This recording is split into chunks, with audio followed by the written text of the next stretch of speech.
Got another Always Trained Faith video for you. We're taking a look at last week's sermon at One Dot Church here in Columbus, Ohio.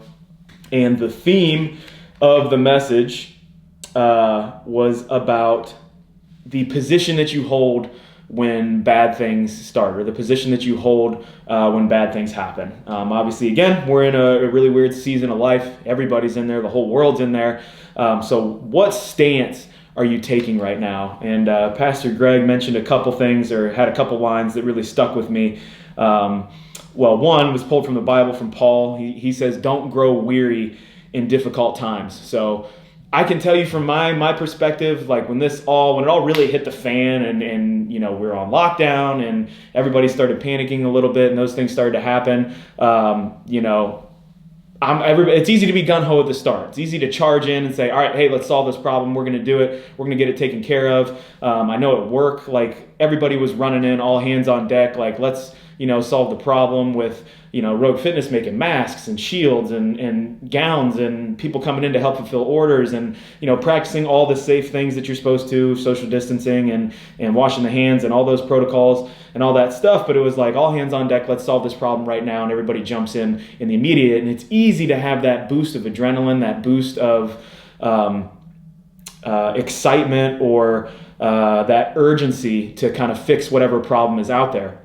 But now we're, getting a month into this thing, 3 weeks into this thing, a month into this thing, where it's easy to start to grow a little weary. It's easy to start to say, oh man, I thought this was going to be over a little bit sooner. I thought I was going to be out of this hole a little bit sooner, or out of the darkness a little bit quicker, and that is just not the case. And everything that it looks like right now is that we're looking at some serious changes in the way that we do life for the foreseeable future. So I can tell you that going in and doing some of the things on a day-to-day basis that I don't normally do have become a little bit more difficult. You've had to find that extra bit of motivation to not grow weary in doing good, to not grow weary in trying to serve and give and lead and solve the problems that we're currently facing, because this isn't something that's just going to go away in the blink of an eye, right? So the main concept there, don't grow weary. Hey, we're in the middle of this now. We're getting into a month into it. There's going to be months ahead, and you have to keep plugging away. You have to keep pushing,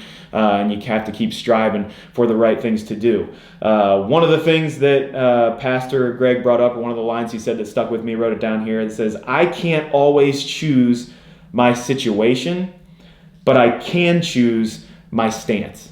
So you for sure don't always get to choose the situation that you're in. It could be any number of different things, right? We can look at our current situation. Nobody chose this. Nobody wanted this to happen, right? But you can choose your stance in relation to it. So are you in the fighting position, or are you in the fetal position, right? Choose your stance. Choose which way you're going to stand. Are you going to let this thing totally overcome you? Or are you going to let fear, anxiety, depression, sadness totally overcome you? Or are you going to find some way that you can stand up to it in whatever situation that you're in to make the best of it, to slowly, even though you might have lost 2 feet, you're going to crawl back 6 inches, and you're going to keep moving forward, even though we're in this situation that nobody wants us to be in.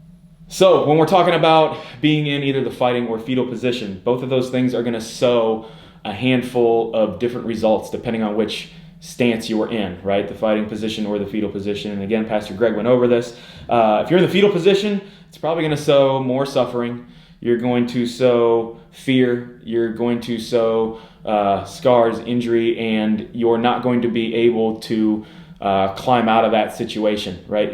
You're going to sow more things that are going to hold you in a bad spot than you are going to reap things that get you out of that position. So if you're in the fighting position, don't confuse the fighting position for always feeling victorious or feeling like you've overcome everything, right? Fighting is a struggle. It doesn't matter what you're fighting. Look at MMA, look at anybody pushing through a tough workout, heading through Murph or something like that, one of those workouts. That's a struggle, no matter where you are in that fight. But the fact that you are fighting means that you're moving forward, right? You're not giving up, you're not stopping, and you're continually attacking the problem that's in front of you. So it's active, right? Come up with a plan. Come up with something, a new routine, whatever it might be. Every day you wake up and you're going to do X, Y, and Z before you start your day. That's going to kick you off into the right mindset and the right attitude that you can push forward into the day, that you can head into the day fighting for what's right and fighting for what's good. The fighting position is a strong position in that I think of Philippians 4:13 that says, I can do all things through Christ who strengthens me. And don't forget again, I can do all things. That means if you actually look backwards in that verse, if you go back to verse 11, he says, not that I speak from want, for I have learned to be content in whatever circumstance I am in. I know how to get along with humble means, and I also know how to live in prosperity. So all things means in all situations, any situation that you're in. Okay, it doesn't always mean that you're going to be able to have the outcome that you want, right? But take that fighting stance that I know that I can keep going throughout my day. I know that I can keep pushing even if I'm in a bad situation, right? The other verse I want to pull up is from Micah 7:8, just to give you some encouragement. It says, do not gloat over me, my enemy. Though I have fallen, I will rise.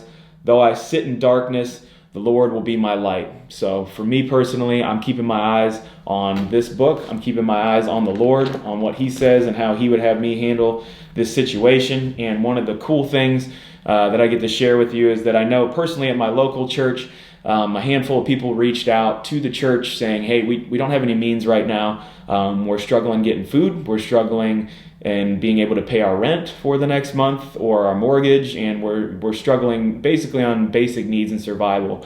And our church was able to give, just in 1 week, $30,000 to people out of work in our community in order to keep them afloat for the foreseeable future. So that's just amazing. It's an incredible blessing.